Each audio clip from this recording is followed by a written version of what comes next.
This is a video about the future and aorist tenses in Greek.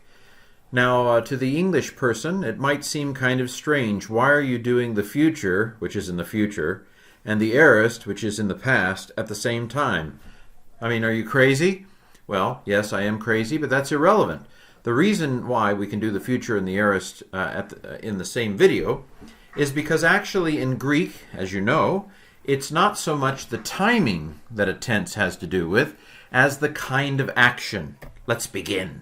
What are the three principal parts of a verb? You may remember luo, luso, elusa, and the rest of them lelu, kalelu, my, eluthain. But the first three principal parts, you might remember if you've taken a course with me in the way I teach it.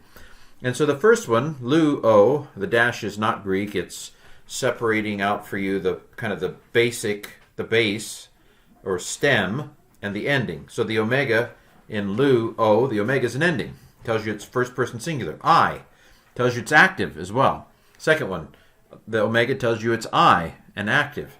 And then in the third one, the sa, we'll talk about it in a second, tells you that it's active and it's first person singular. Okay? So the translations, as you might recall, so that's the present stem, luo, the future stem, luso, and then the aorist stem, which is kind of loose as well.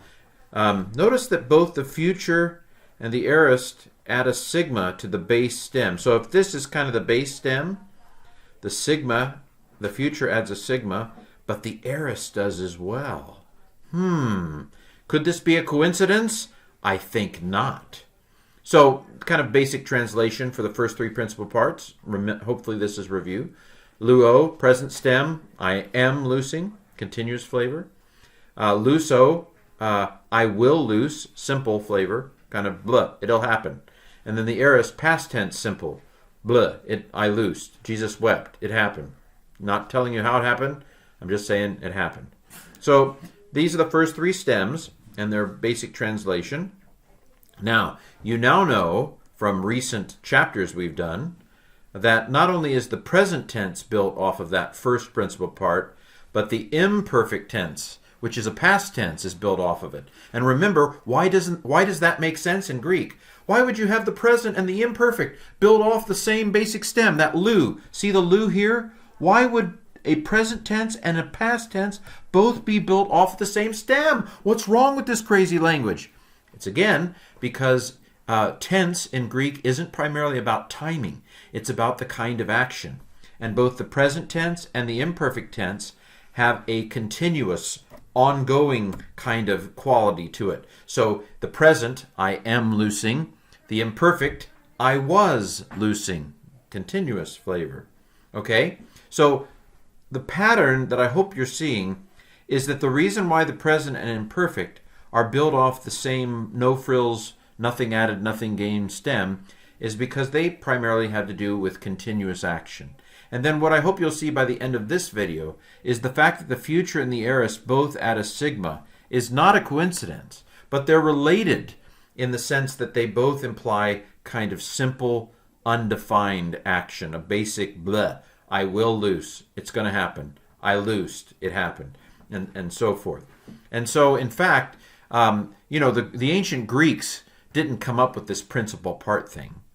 We could, if we really wanted to stick our neck out there, we could restructure, these principal parts to where the aorist and the future were both built off of the same stem that added a sigma.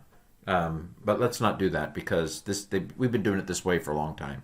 So the present tense and the imperfect tense in all their forms are built off of this base stem. And remember, there are four basic sets of endings that we use to build out the present tense when it's active and it's passive, and to build out the imperfect tense when it's active and it's passive. So today we're learning the future and the aorist. Now the second principal part only relates to the future active voice and the future middle voice. The future passive, you might remember from last semester, probably not. The future passive adds a theta eta, and it's the sixth principal part. So the future passive is built off the sixth principal part, and the aorist passive is built off the sixth principal part. That's for a later time. So the second principal part, luso, is only used, this chassis, this loose chassis, this loose here is only used to build the future active and the future middle. And then the loose aorist chassis is only used to build the aorist active and the aorist middle. If it's too much to remember, just think the second principal part does the future active, and the third principal part does the aorist active, and then that sixth principal part way on down the road, that's going to give us the aorist passive and future passive. If that helps you. Okay? Well, don't worry if you don't have it yet, because watch the rest of the video and then go back and rewind it and watch it as many times as you have to until it sinks, until it stinks. It already stinks, until it sinks in. Okay, so again, reminder, the present and imperfect. The present and imperfect tense, why do they go together even though one's present and one's a past tense? It's because they both primarily have the sense of continuous ongoing action. So the present tense is continuous action in the present time, and then the imperfect tense is continuous action in past time. This is not exact. If you're a Greek grammarian out there or Stanley Porter, yes, I realize I'm a little off, but this is a beginning class, okay? Get off my back. Continuous action in the present tense. Continuous action in the past is imperfect tense. Okay, same basic stem. So these tenses are built off of the no frills, the cheapest stem in the market. Okay, so the imperfect, all the imperfect does is just adds an augment on the front and then substitutes in the secondary endings. Remember, primary endings are for non-past tenses, secondary endings are for past tenses. So to make an imperfect out of lu, take lu, the stem, and you want to make an imperfect, you add an augment on the front and you put on this new set of endings. I hope that's all review. Now we get to, again, what we're talking about in this video, what's going on for this class that we're doing this way. So let's talk about it. The future in the aorist, as I've said, is not continuous action, but simple, undefined action. That's what aorist means, by the way. Aorist stands for a, which means not, and orizo, which means to mark. So not marked. The aorist tense, the action is not marked. It's undefined. Blah. It just happened. We're not telling you how it happened, whether it continued to happen, whether it has happened and still, we're just saying it happened. Okay? So simple, undefined action in the future tense, in future time is the future tense.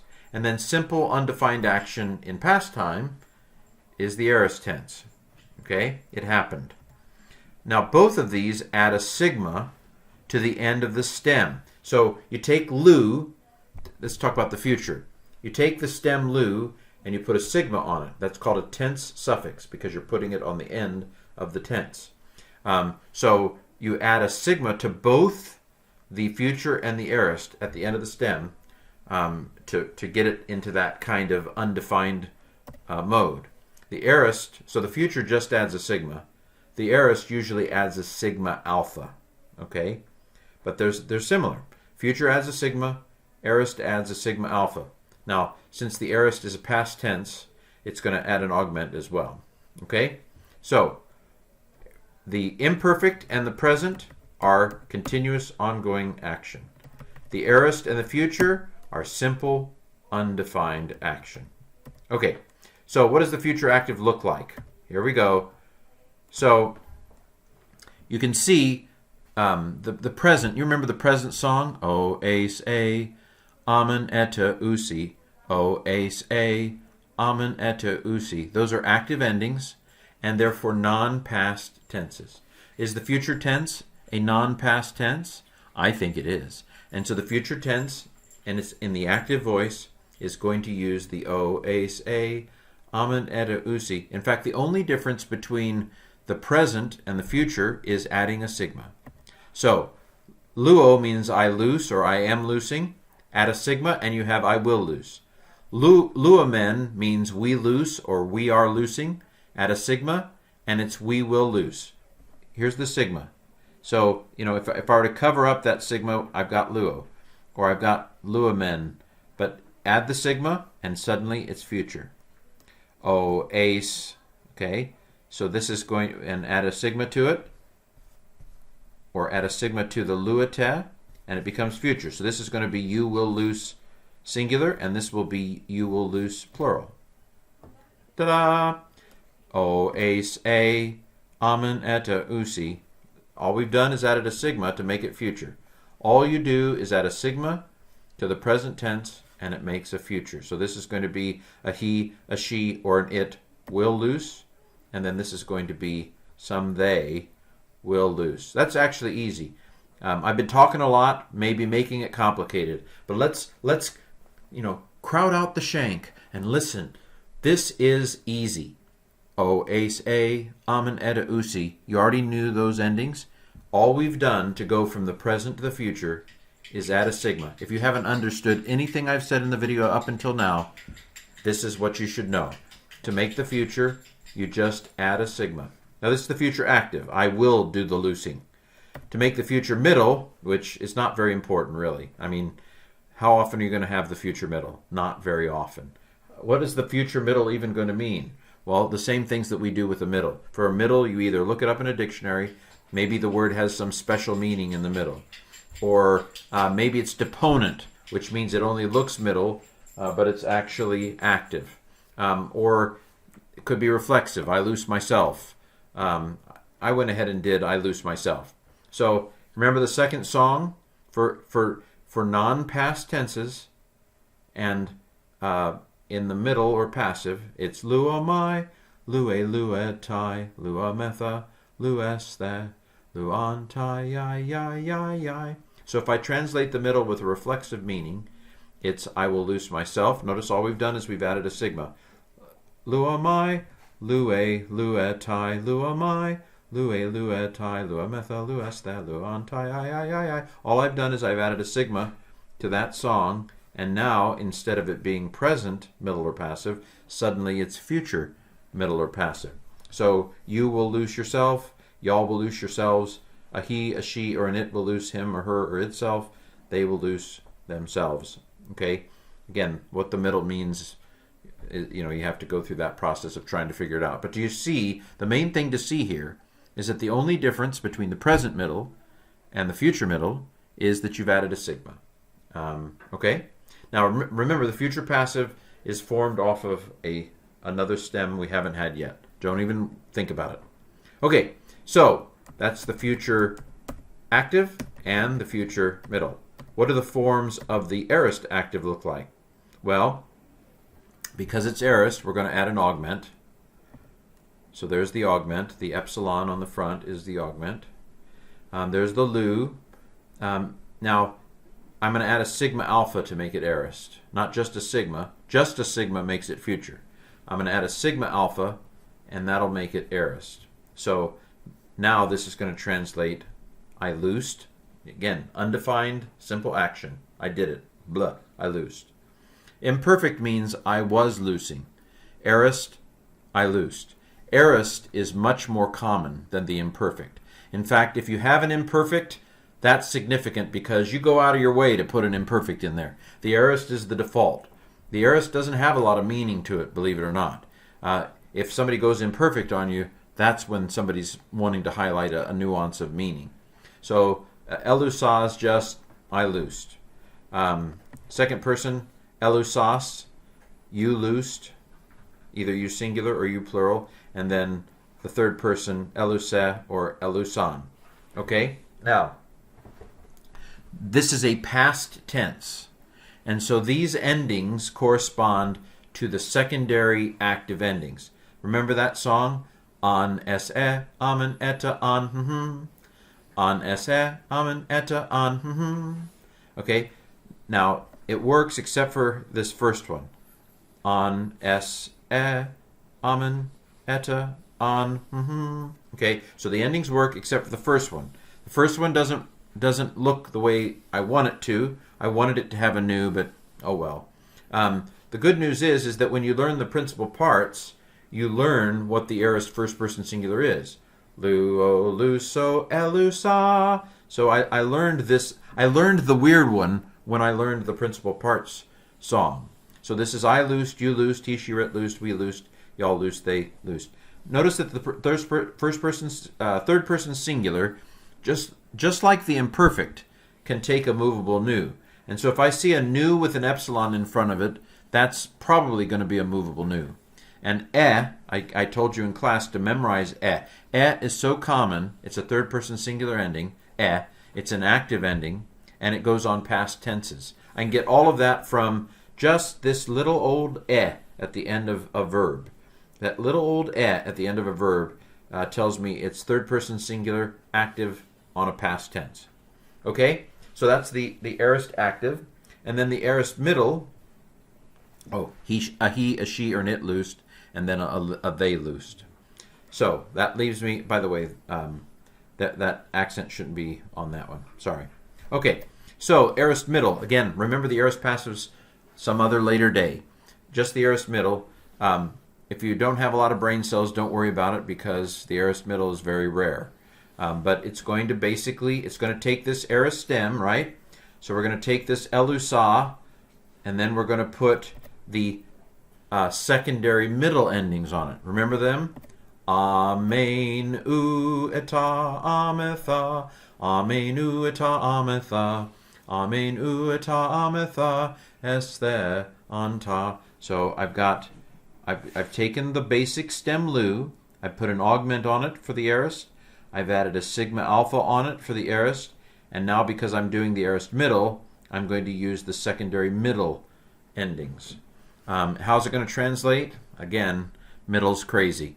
Look up the dictionary for some special middle meaning, or maybe it's deponent, in which case translated actively. I've gone with the reflexive option. I loosed myself, or we loosed ourselves. Okay? Now, the second one is, get ready, the second person singular is irregular. I expected that to be oo, and it wasn't oo. It's like oo, it's not oo. The rest of the forms work okay. Amen, amen, eta, ametha, amen, eta, ametha, amen, uta, ametha, esthe, anta. The rest of the endings work fine.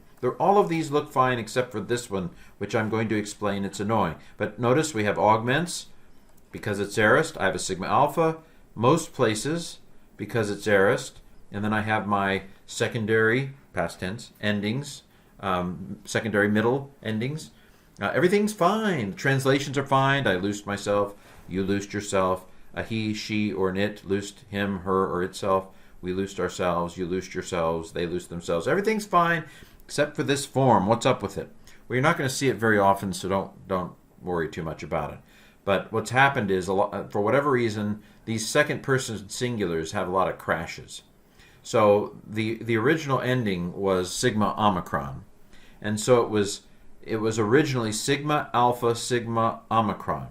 That middle sigma, it's called an intercalated sigma, says I don't want to be between two vowels. I don't do between two vowels, and it went away. And so you were left with an alpha and an omicron. And with alphas and omicrons, the omicron wins and forms a long omicron. So the alpha and omicron crashed into each other, and the omicron was crowned a long omicron, which is an omega. You don't need to know how it ended up there, but just know that the aorist middle, second person singular, is weird.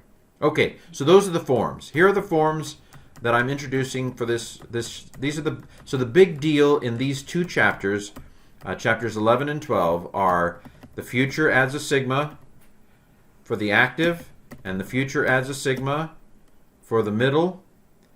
The aorist adds an augment and a sigma alpha,